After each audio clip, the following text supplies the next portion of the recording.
Hi, I'm Jim Stevens from Softion.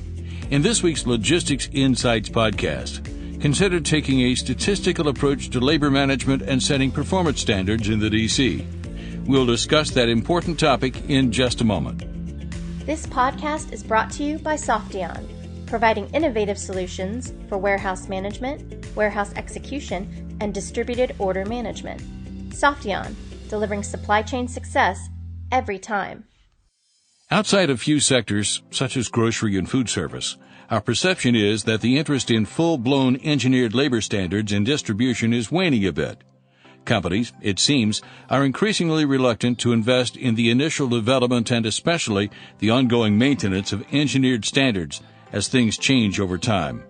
But that hardly means companies aren't interested in detailed labor reporting by individual, comparing performance against a standard, such as cases or units picked per hour. Quite the opposite.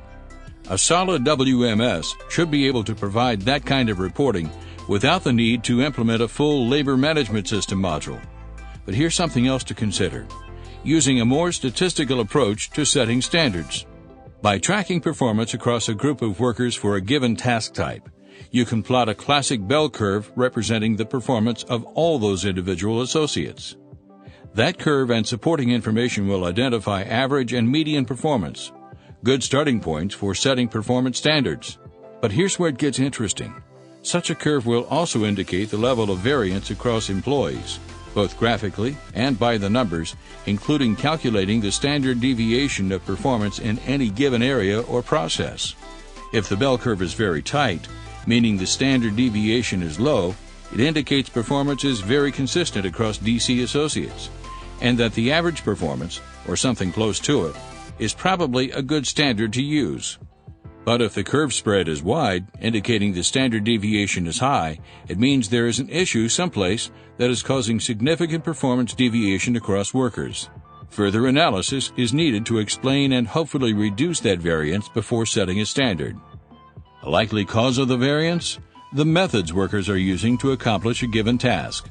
There's a good chance that different methods being used by workers is causing large differences in performance. Standardize the methods used, and a narrowing of the bell curve will almost certainly follow. Discrete engineered standards are great for those companies that want to use them, but a more statistical approach can often deliver most of the value at far lower costs. Look for a warehouse management system that supports this statistical approach. I'm Jim Stevens.